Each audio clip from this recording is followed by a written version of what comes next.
Hey guys, it's your boy M.K.S here, back with the video.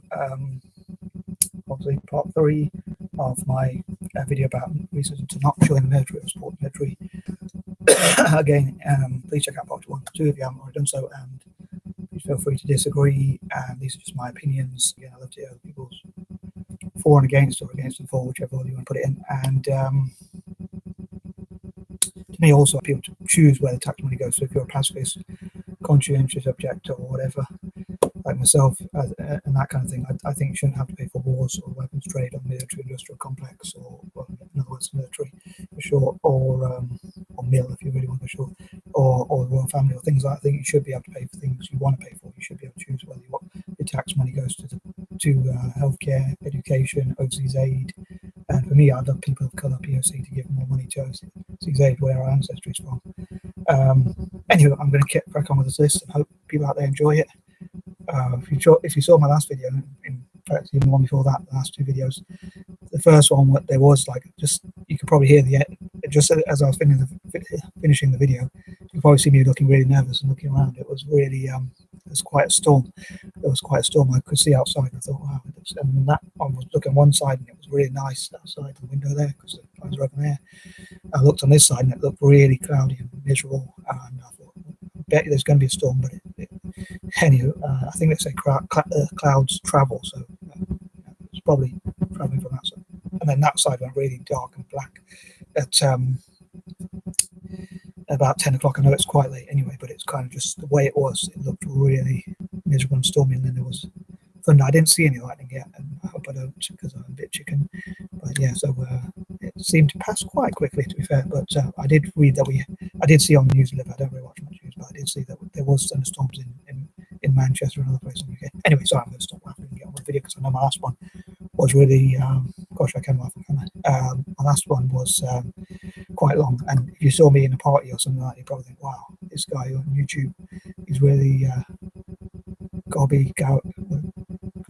mouth, hopefully not mouthy in a way, but he can chatter. He's a chatterbox, but when he's in the club, he's like, I'm like all nervous, especially when there's a pretty woman around. But I'm going to crack on. Getting to the point before I get myself into trouble or any more trouble.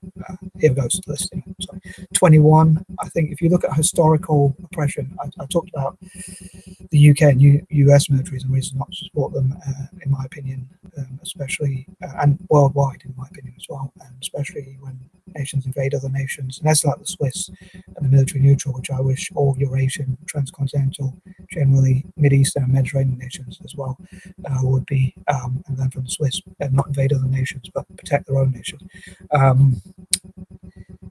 Nations that invade other nations, I don't agree with joining the military, but I think, especially with the invasions that have gone on, and like if you look at India and what was done to India, I know it's a long time ago, but even if you look today, like there's said to be a lot of abuse by Iraqi personnel, against Iraqis, things like that, unfortunately.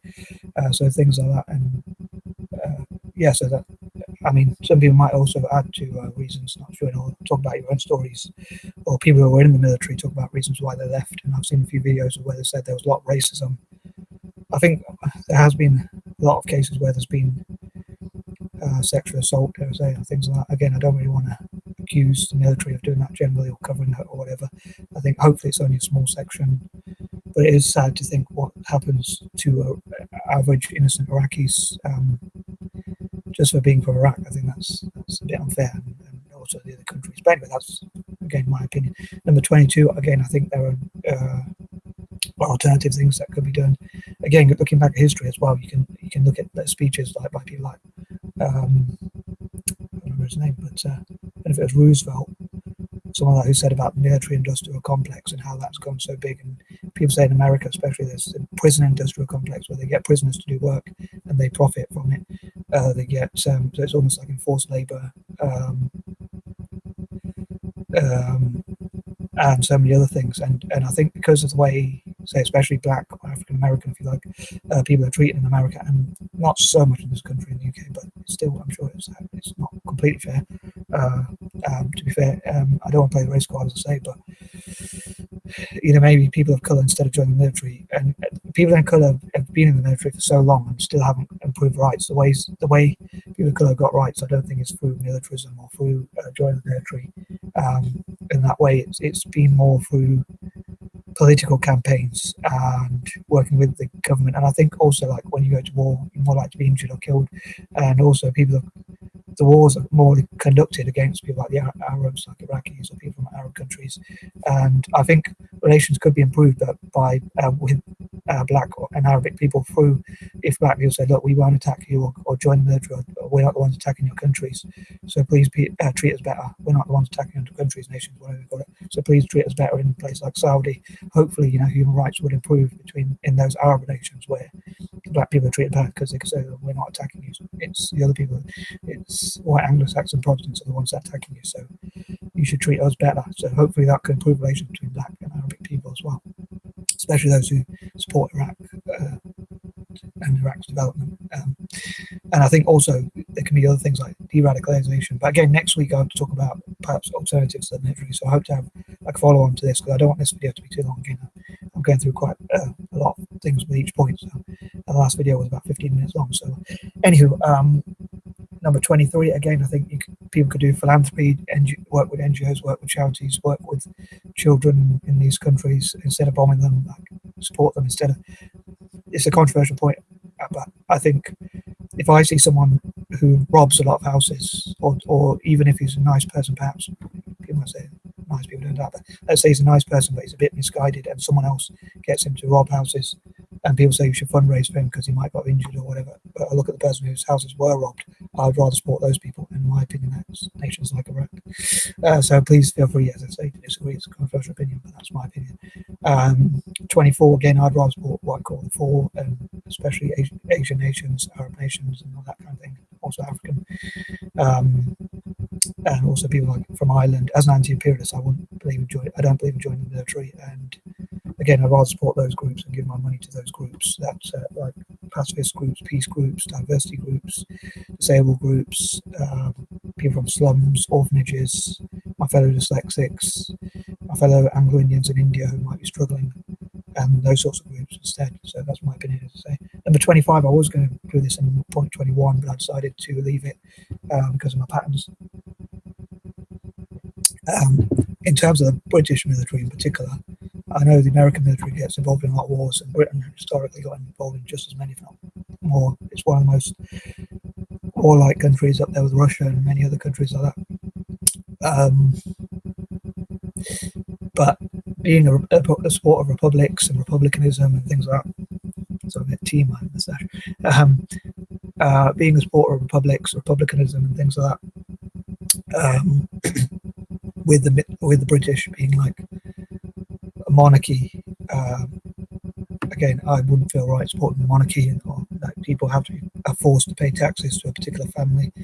And again, as an anti-imperialist, which brings me on to point 26. As an anti-imperialist, I don't believe in supporting militarism, invasion of other nations, and Britain and America, I suppose, are the biggest culprits. But even if you look at African nations where they fight each other in tribal wars, or if Kenya went and took over another African country, or India and China go to war, I'd rather have like Anglo-Indians, my fellow Anglo-Indians, or other mixed race groups, talking about brokering peace between those nations, instead of going to war with each other. So if my fellow Anglo-Indians, for instance, were in the Indian military, I'd say instead I think they should become diplomats, and instead look at how India and China, or India and Pakistan, and countries like that, nations across Asia, can work together more rather than go to war with each other. So I think they should resolve conflict rather than be involved in conflict. And as I talk about in part 2 of my second video of this series, I think that my fellow Anglo-Indians should stand at the border and make sure that the border is secure, and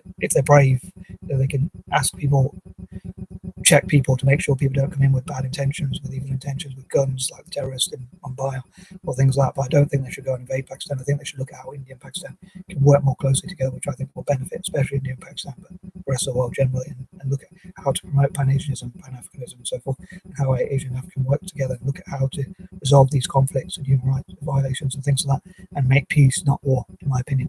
Number 27. I'm running out of ideas, but yeah, I suppose I'm thinking of the biblical teaching blessed be the peacemaker. So I hope God agrees with me on these ideas, and hopefully they will be rewarded for not joining the military, and instead having peace. And again, like say for instance, the black population with, like say, the Arabs and other people of color, how we can work together more. If we don't invade each other's country and we're not getting involved in other people's wars and getting ourselves injured, because let's face it, like Britain and America, most of the leaders are white, and I don't want to be too funny about it.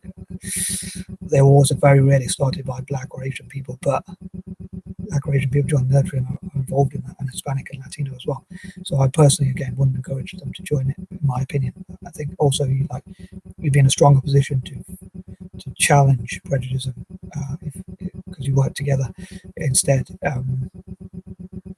So instead of people of color being united and not invading each other's nations and not fighting each other, maybe we still do the training, like martial arts and all that, to protect ourselves against far-right thugs or whatever. But anywho, so number 28, again, hope that will improve relations between us, between people of color. 29, again, I wouldn't want mixed race people to join the military. I'd love us to work together to end forced conscription around the world. I'd love us to be able to give more choices for people to choose where the tax money goes. People of color, I'd love to to encourage them to, if they get that choice. Overseas aid could be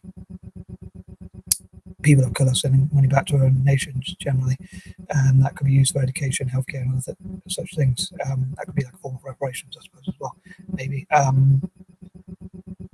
Number 30, again, next week, I hope to conclude this. I talk about alternatives to the military sort of rules that I'd like to have that promote pacifism and conscientious objection instead of militarism. I used to call it M.K.S.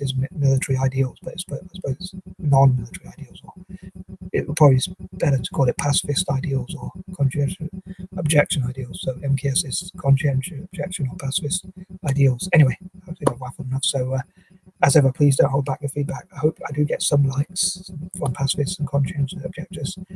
Stop the War Coalition or anti-war people, or people like Akala, Loki, Benjamin Zephaniah, people like that. Anyway, I'm out. Peace and out.